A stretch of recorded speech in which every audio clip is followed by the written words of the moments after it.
결혼 6년 차를 맞는 올해로 30대 중반의 여자입니다. 남편은 둘째고 위로 형이 한 명 있습니다. 그러니까 저한테는 아주버님 되시는 분이에요.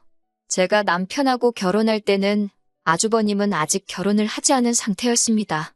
아주버님과 남편이 나이차가 많이 나지는 않는데 직장이 따로 없었거든요. 구제불능에 못 써먹을 사람까지는 아니었고 좋은 대학 나와서 괜찮은 회사 다니던 회사 그만두고 수험 준비를 하고 있던 상황이었습니다. 회계사 준비를 하고 있었고 저희가 결혼하고 나서도 한참이 지난 뒤에 합격을 했네요. 제가 볼 땐 제 남편이라서가 아니라 둘째인 제 남편이 진국이고 훨씬 실속 있는 사람인데 아주버님은 장손이라고 해서 집안의 기대는 기대대로 이쁨은 이쁨대로 다 받으며 집안 지원 있는 대로 몰빵 받은 분이에요. 제가 옆에서 쭉 지켜봐오며 느낀 바로는 둘째인 남편이 엄청 서운했겠다 싶을 정도로 그도가 지나치다 싶을 정도였습니다. 아주버님이 명문대 나오고 이름 있는 회사를 다녔거든요. 그런데 난데없이 회계사를 하겠다고 회사를 그만뒀고 당시 30대의 나이로 이뤄놓은 것 다 포기하고 꿈을 쫓아 도전을 한다는 모습이 대단해 보였는데 그게 아니더군요.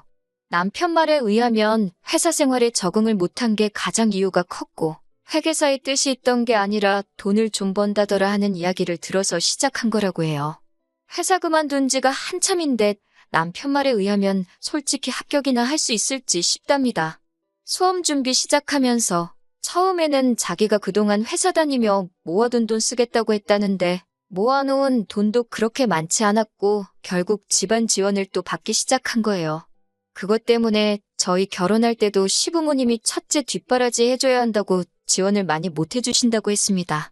남편이 많이 기분이 나빠 보였고 저한테도 미안하다고 사과했어요. 어차피 저도 친정에서 지원 최대한 안 받으려던 생각이라서 크게 문제될 거 없다고 했습니다. 그런데 막상 결혼 준비 시작했더니 남편이 처음에 자기가 모아놓았다는 돈의 액수를 제가 정확히 기억하는데 1,000만 원 정도 줄여서 말하더라고요. 뭔가 느낌이 쎄해서 캐고캐고해서 알아보니 아주버님이 공부하면서 동생인 남편에게까지 손을 벌렸던 겁니다. 액수가 액수기도 하고 한푼이 아쉬운 상황이다 보니 제가 눈치를 못 챌 수가 없었고 그것 때문에 남편한테 파혼까지 들먹이면서 한바탕 했었습니다. 여태까지 아주버님 첫째라고 해서 집안 지원 몰빵 받아왔고 아들 결혼하는데도 시부모님이 첫째 해줘야 한다고 너한테 돈 한 푼 해줄 수 없다고 하지 않았느냐. 이런 식으로 벌써부터 가족들한테 돈 주고 하면 네 손에 뭐가 남겠냐고 하면서 남편에게 자꾸 이런 식이면 저는 이 결혼 안 하겠다고 해버렸어요. 받은 것 쥐뿔도 없으면서 평생 가족들 뒷바라지만 하면서 살 거면 나까지 끌어들이지 말고 혼자서 하라고 말이죠. 남편이 그때 정신을 크게 차렸다고 아직도 저한테 그때 그렇게 말해줘서 고맙다고 하고는 합니다. 아무튼 그 덕에 저는 남편을 얻었지만 아주버님과는 잘 지낼 수가 없었네요. 남편한테 손 벌린 사실도 알게 되었고 무엇보다 남편이 앞으로는 아주버님을 도와줄 수 없다고 못을 박아버렸으니 아주버님 입장에서도 제가 엄청 눈엣 가시 같은 존재였을 거예요. 다행인 건 동생한테 손 벌린 지 자신이 쪽팔린 줄은 알았나 본지 시부모님한테까지는 나서서 저를 반대하지 못했다는 거예요. 아주버님 딴에는 그 나이 먹고 부모님 등골 빨아먹는 느낌이 들어서 동생한테 돈을 빌린 거고 나중에 성공하면 갚겠다고 하고 남편 돈을 빌린 것 같은데 나중에 이야기하겠지만 그렇게 은혜 갚을 줄 아는 사람은 아니더라고요. 그리고 저희는 결혼을 하게 되었습니다. 집안 지원 다 받고 아직도 시험 준비하고 있는 아주버님을 보면 좋은 대학 나온 건 아니지만 상위권 대학 혼자임으로 졸업하고 취직도 잘하고 자기 분야에서 인정받고 일하는 모습을 보면 대단하기까지 했어요. 그런데도 시부모님은 첫째 하면서 아주버님만 챙겨주지. 동생인 남편은 신경도 안 쓰는 게 제 눈에도 보였습니다. 그리고 남편은 그런 부분에 있어서 알게 모르게 마음의 상처를 받고 있구나 하는 느낌이 들 때가 있었어요. 아무래도 그 모습을 보니 제 속이 같이 상해서 그랬나. 제가 어떻게든 남편을 인정받게 해주려고 더 노력을 했었나 봐요. 평생을 그렇게 살아오신 분들인데 제가 어떻게 한다고 바뀌실 분들이 아니란 것도 모르고 지성이면 감천이다 하는 생각으로 진심을 다해 잘하면 언젠가 시부모님이 둘째인 남편도 알아주시지 않겠나 생각을 했습니다. 스스로 나서서 시부모님께 인정받기 위해 더 노력한 건 없지만 정황상 결혼은커녕 변변찮은 직장조차 없던 아주버님을 대신해서 한동안 남편이 장남 역할을 해야 했고 제가 맏며느리 역할을 해야 했었거든요.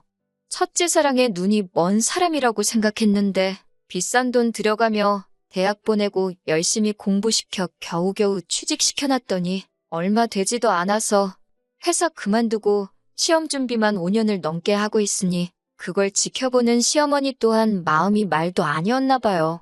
제가 알아보기로는 회계사 시험이 평균적으로 3년에서 4년 준비하면 합격들을 한다고 하는데 시어머니도 그걸 모르고 계시지는 않을 테고 별 소득 없이 저렇게 돈이며 쌀이며 축내고 있으니 좋게만 보이시지는 않았을 거예요.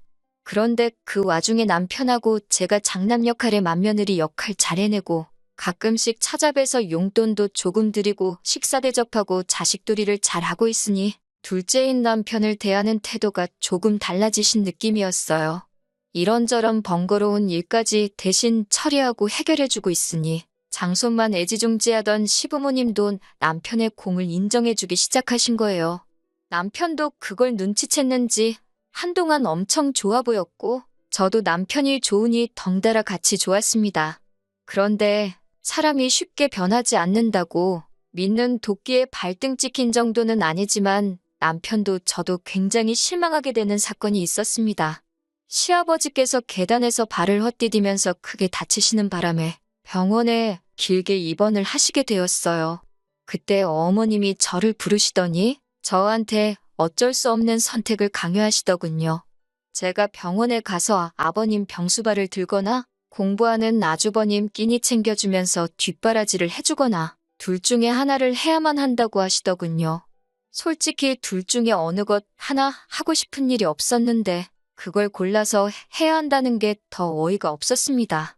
이 허울뿐인 맏며느리 자리도 싫었고 여태까지 잘했던 게 소용이 없구나 하는 생각을 갖게 되었어요.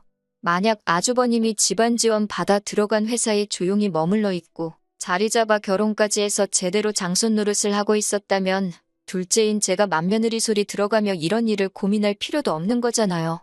지원은 아주버님이 몰빵을 받았으니 시부모님 노후 책임지는 것도 이런 상황에서 발벗고 나서야 하는 것도 아주버님이어야 한다고 생각했어요. 그리고 솔직히 똑같은 공부를 5년이나 넘게 했는데 그 장소가 병원이면 어떻고 집이면 어떻냐 싶었습니다. 병원 가서 공부를 못하겠으면 솔직히 아주버님 나이가 몇인데 그 나이가 되도록 밥도 혼자 못 챙겨 먹어서 제가 밥까지 챙겨줘야 하는지 이해도 가지를 않았어요. 공부하려면 밥 해먹는 시간도 아깝다고 아주버님 편을 드는데 여태까지 노력한 게 허사라는 생각이 들었습니다. 울며 겨자 먹기로 결국 아버님이 입원하신 2달간 아주버님이 저희 집에서 한동안 신세를 졌어야 했습니다. 저는 그때 오만정이 떨어져서 남편한테도 이제 딱 남들 하는 만큼의 도리만 하고 시가와는 거리를 두고 지냈으면 좋겠다고 선언했습니다. 남편도 자기 형이 우리 집에 와서 지내는 동안 크게 실망을 했나 봐요. 어머님이 남편한테도 매일같이 전화해서 제가 아무래도 아주버님 밥을 제대로 안 챙겨줄 것 같으니 퇴근길에 고기도 사가고 뭐도 사가고 아주버님이 좋아하는 것들 주르륵 읊으시면서 남편을 닥달했나 봅니다. 남편도 그간 인정받는 느낌에 기분이 좋았었는데 저처럼 다 잡치고 말았던 거예요. 그래서 그 뒤로 시댁에 방문하는 것도 줄이고 줄어든 만큼 외식도 안 하고 용돈도 줄어드니 시부모님도 우리가 갑자기 왜 그러나 생각하시고 눈치를 채셨나 봅니다. 명절날이나 가족들 모인 자리에서 아주버님한테 너도 얼른 공부 마치고 합격해서 자리 잡아야 하지 않겠니 하면서 눈치도 주고 잔소리를 하시기도 하고 동생네 보라고 하면서 저희를 들먹이며 아주버님하고 비교를 하기도 하셨지만 저희들 떠나간 마음은 돌리지는 못했어요. 아무튼 아주버님 그렇게 온 가족 고생시키고 속을 썩이더니 기어코 회계사 시험에 합격을 했습니다. 평균 4년 걸린다는 시험을 8년이나 준비해서 합격했으니 어디 가서 자랑은 못할 거라고 생각했는데 어머님은 아주 동네방네 보라고 아파트 입구에다가 현수막까지 걸어 놓으셨더라고요. 어중간한 의사 변호사 하느니 요즘은 회계사가 최고라고 하시면서 자랑을 하시는데 아주버님 하기 나름이겠지만 그것도 좋은 회계법인 들어가야 하는 걸로 알고 있는데 그래도 축하할 일은 축하할 일이고 저도 잘됐다 싶었습니다. 이제 드디어 집안에 장손이 한 사람 몫을 하게 되었으니 저도 남편도 마음의 짐을 덜을 수 있었으니까요. 집안의 뒷바라지가 그만큼 들어갔으니 당연히 기대에 부응을 했어야겠고 시부모님도 집안 지원 몰빵 받은 첫째한테 기대가 컸었을 겁니다. 그리고 남편 또한 결혼 전에 좋으나 싫으나 도와줬던 돈이 있었으니 온 가족이 다 아주버님한테 큰 기대를 했었어요. 그래도 전문직인이 들어간 곳에서 월급이 적은 편이 아니었거든요. 그러니 이제 아주버님이 뭐라도 하지 않겠나 생각하는 게 부당한 기대가 아니고 어찌 보면 당연한 기대였을 거예요. 그런데 아주버님은 취직하고 나니까 입을 쓱 닫더군요. 저까지 포함해서 온 가족 뒷바라지 시키고 고생시킬 때는 언제고 합격하고 나니까 그동안 공부만 해온 삶이 후회가 된다면서 곧장 시댁에서 나가서 독립해서 살기 시작했고 쉬는 날에 시부모님 찾아뵙기는커녕 자기 놀러 다닐 거 놀러 다니고 갖고 싶은 거 사가면서 다 자기를 위해서만 돈을 쓸어 다니기 시작했어요. 본인 때문에 고생했던 가족들한테는 국물 한 방울도 없었고 말입니다. 아주버님이 시어머니한테서 거리를 두려고 한 만큼 시어머니는 저희들한테 더 연락을 자주 하셨어요. 하지만 저희도 당한 게 있으니 거리를 두려고 했습니다. 그 와중에 아주버님이 이제 자기도 정착하고 결혼을 하겠다며 2년 전에 여자를 한 명 집에 데려오게 되었습니다. 아주버님이 시험 준비하면서 쓸데없이 보낸 시간도 있고 해서 나이가 적은 편이 아니라 결혼은 다 했다고 생각했는데 정말 의외였어요. 아주버님이 형님을 집에 처음 소개시켰을 때 집안은 아주 난리도 그런 난리가 없었어요.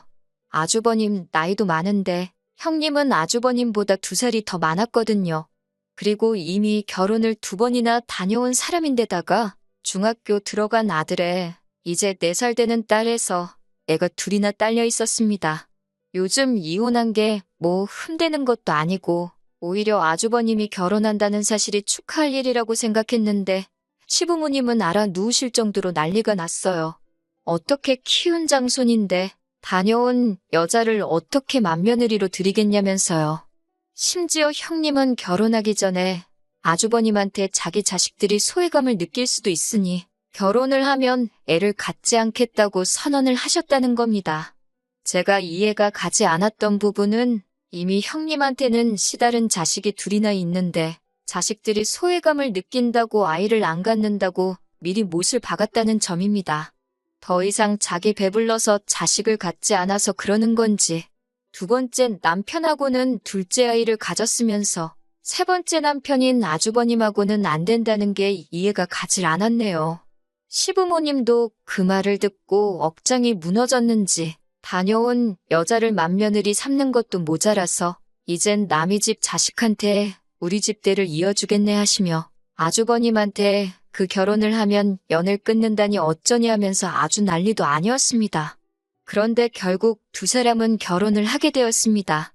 형님네가 알고 보니 엄청난 부자였거든요. 아파트 가진 것만 3채를 가지고 있었어요.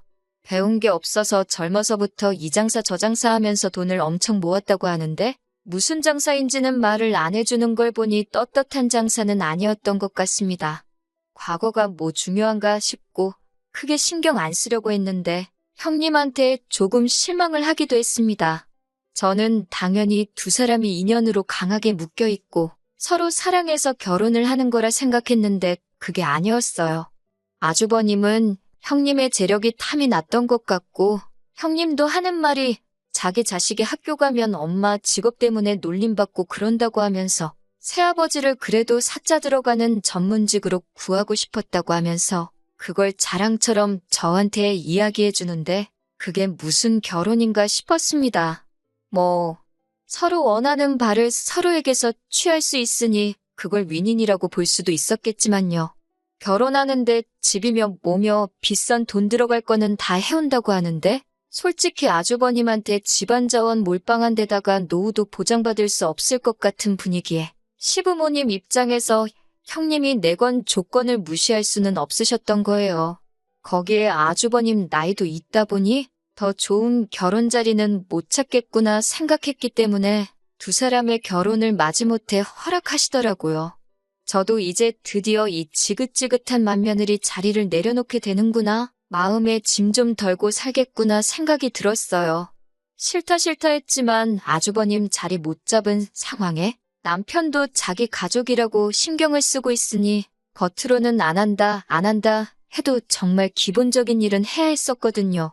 그런데 결혼 전에 결혼만 하게 되면 시부모님한테 엄청나게 경제적으로 지원을 해줄 거라고 호언장담하던 형님이 얼굴을 싹 돌려버렸나 봅니다.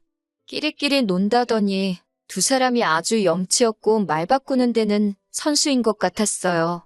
저희가 찾아가질 않으니 시어머니가 저희 집까지 오셔서는 형님 뒷담화를 그렇게 하고 역시 믿을 건 너네밖에 없다면서 여전히 저한테 맏며느리의 역할을 강요하셨어요.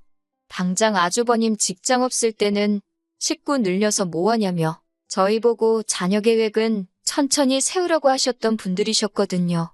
그런데 시어머니는 너네도 하루빨리 대를 이을 아들을 가져야지 하면서 손주 타령을 저희한테 하기 시작하셨습니다. 솔직히 저도 아이를 갖기에는 이제 노산이기도 하고 자의반 타의반으로 그동안 아이 없이 생활하면서 남편과 둘이서만 잘 지내도 좋겠다는 생각을 가지고 있었습니다.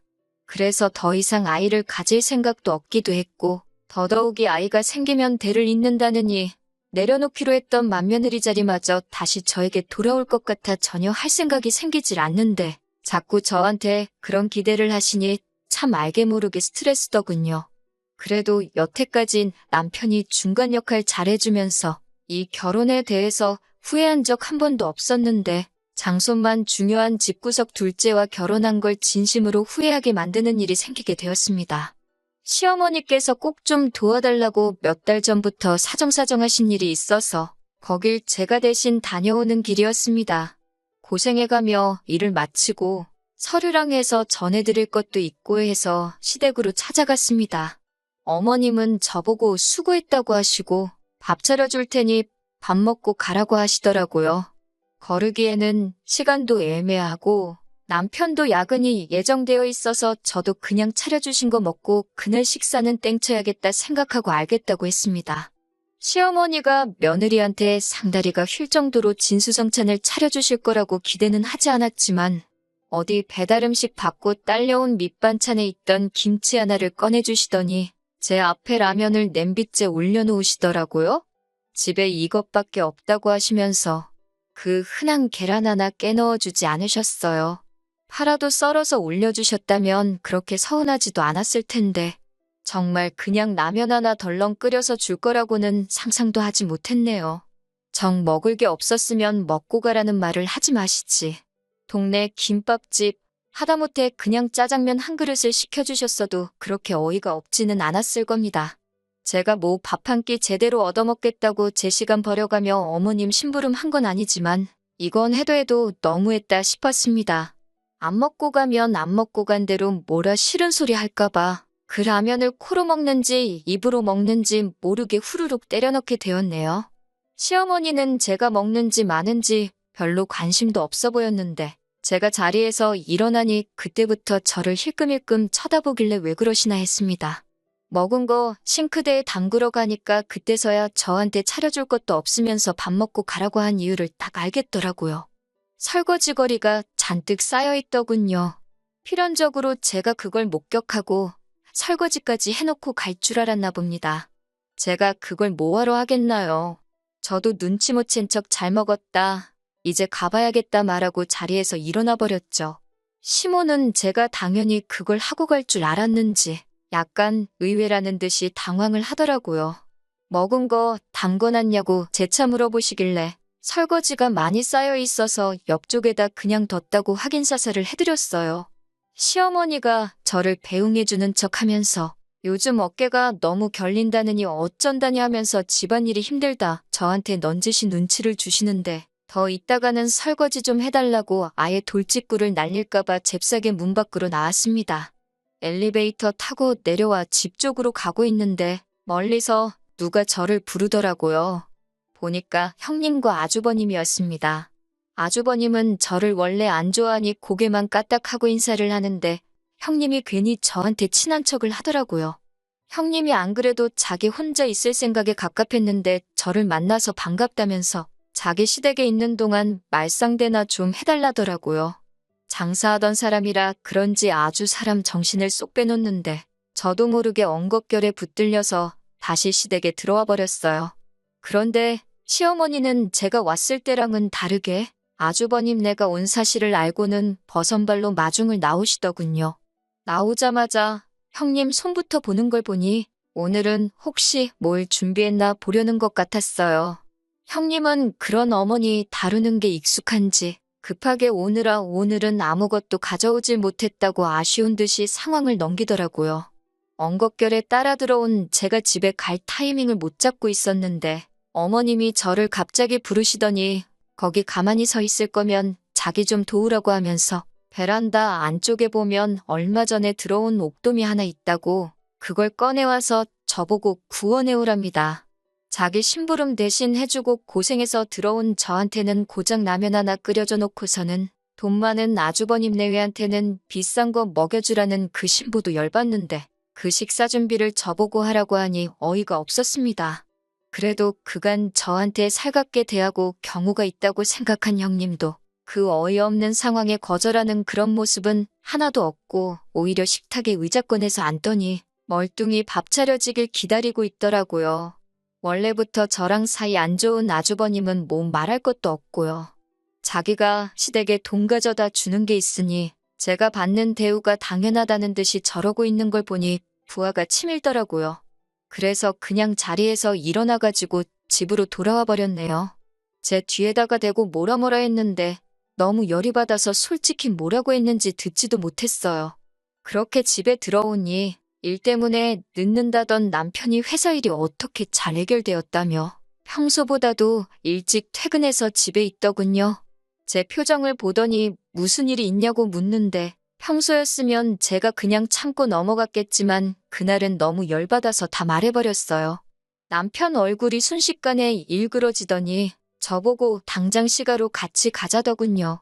그렇게 시가에 도착하자마자 남편은 문을 벌컥 열고 들어가선 신발도 안 벗은 채로 그대로 집 안으로 들어가더군요. 그 와중에 옥돔은 직접 구워서 준 건지 생선 대가리랑 뼈만 앙상하게 남아가지고 식탁에 있었고 어머님은 아주버님네 먹으라고 과일까지 내주고 설거지를 하고 계셨어요. 그 와중에도 어머님은 뭐가 그렇게 할 말이 많으셨는지 당신이 기어이 며느리 먹으라고 밥까지 직접 차려줬는데 며느리란 게 시험이 도와서 설거지는 못할 망정 아주 행패를 부리고 돌아갔다고 하면서 저를 나무라기 시작하더군요. 형님도 옆에서 시어머니 거들면서 집안에서 서열도 제일 낮은데 이건 좀 경우가 아닌 것 같네 하면서 말을 보태기 시작했고요. 남편이 형님이 입을 열자마자 넌 좀 닥치고 있으라고 한마디 세게 하더군요. 형님은 물론 옆에 있던 아주버님마저도 남편 기세에 눌려서 깜짝 놀라더니 아무 말도 잊지 못하더라고요. 어머님이 남편한테 말버릇이 그게 뭐냐고 노발대발 하시고 남편은 그동안 쌓여있던 걸 다 쏟아내기 시작했습니다. 지원은 있는 대로 형님한테만 전부 해줘놓고 효도는 똑같이 받으려 하실 때도 자기가 언제 뭐라 한 적 있느냐고. 그런 것 전부 다 견딜 수 있지만 첫째와 둘째에 대한 차별을 가지고 제 아내한테까지 끌고 오는 건 참을 수 없다고 하더군요. 막말로 여태까지 키워주신 것에 대한 도리는 여태까지 한 것만 가지고도 충분히 갚을 수 있을 것 같고 형님이 나한테 1,000만 원 빚진 게 있으니 혹시나 아직 모자란 것 같으시면 형님한테서 받으라고 하더군요. 둘째 장남노릇 맏며느리 노릇하는 거 오늘로 끝내고 어머니가 이 사람한테 형님들 밥 차리라고 시켰으니 이젠 자식 대우가 아니라 어디 식모 부엌대기 대우를 받았으니 자식 노릇하는 것도 오늘로 끝내겠다 선언을 하더군요. 앞으로 효도받을 일 있으면 진짜 자식 찾아 하시라고 말하고 그래도 이런 말은 얼굴 보고 하는 게 예의인 것 같아 구태여 찾아온 거라고요. 앞으로 얼굴 보고 지낼 일 없을 테니 장손한테 효도 잘 받으시며 건강히 잘 지내라고 말하고 밖으로 나왔습니다. 어머니는 어이가 없다는 듯이 니들이 해준 게 뭐가 있다고 억울하다 큰 소리를 치냐면서 아주 니들끼리 잘 먹고 잘 살라 하십니다. 당신들끼리 잘 먹고 잘 살 테니까 나중에 아쉽다고 찾아와서 바짓가랑이를 붙잡고 기어도 당신은 모른다고 외려 큰 소리를 치시더군요. 그동안 부당한 대우 숱하게 당해왔지만 남편에게 말한 적은 처음이에요. 그리고 남편도 내심 제가 희생하는 거 알고 있었는데 제가 못 참겠다고 처음 말을 꺼내니 과감하게 자기 부모님한테 큰 소리도 낼 줄 알고 솔직히 다시 봤습니다. 천륜을 끊어낼 수는 없겠지만 적어도 저를 위해 이렇게 목소리 높일 수 있는 사람이라는데 다시 봤고 제가 남자 하나는 잘 골랐구나 하는 생각이 들었네요. 참 사람 일이 우스운 게 돈 많은 아주버님이 있는데 니들이 그래봤자 뭐가 무섭냐는 식으로 나오셨던 시어머니한테서 얼마 전에 전화가 왔네요. 미안했다고 하시면서 남편한테 말 좀 잘 해달라나요. 형님 입장에서는 아주버님이 집안 지원 다 받고 자랐던 건 둘째치고 아주버님이 형님한테 자기 부모님은 동생이 모실 거라고 시부모님 노후 걱정할 필요 없다는 식으로 평소에도 말했었나 봐요. 형님이 보기에도 맏며느리 역할 제가 다 하고 있으니 아주버님 말이 진짜겠거니 믿은 거고요. 그런데 그날 남편이 한바탕 하고 간 꼴을 보니 장사하는 사람이라 그런지 계산이 엄청 빨리 섰나 봐요. 이거 시부모님 쥐뿔도 없는 것 같은데 남편이라고 수험 준비하는 거에 올인해줘서 빼도 박도 못하게 시부모님 노후를 책임져야겠구나 하는 계산 말이죠. 그리고 그 계산 중에 자칫하다간 자기가 힘들게 벌어놓은 돈 가지고 효도를 할 수도 있겠다는 생각을 했는가 봅니다. 적당히 전문직 남편 구해서 신분 세탁하고 자기 자식들 호강시켜주면서 벌어놓은 돈 편하게 쓰려고 했는데 막상 그 돈이 자식들이 아니라 시부모 호강시켜줄 수도 있다는 생각을 하니 아까웠나 봐요. 형님 입장에 이미 이혼을 2번이나 했는데 3번이 뭐가 어려웠겠어요? 형님은 아주버님한테 이혼을 무기 삼아서 시부모님하고 연을 끊던가 갈라서던가 하라고 했답니다. 아주버님은 별로 아쉬운 기색도 없이 시부모님 손절해버리고 형님이 가지고 있는 돈을 택했고요.